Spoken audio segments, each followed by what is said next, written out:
কত? 7 টাকা। নাও, ভাঙতে দিতে হবে না। কেন? ব্যাস, আমার ভালো লাগলো, আমি দিলাম। দাঁড়ান, 3 টাকা নিয়ে যান।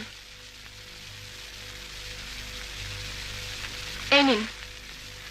বললাম তো লাগবে না। কেউ খুশি হয়ে দিলে দোষ কি মা?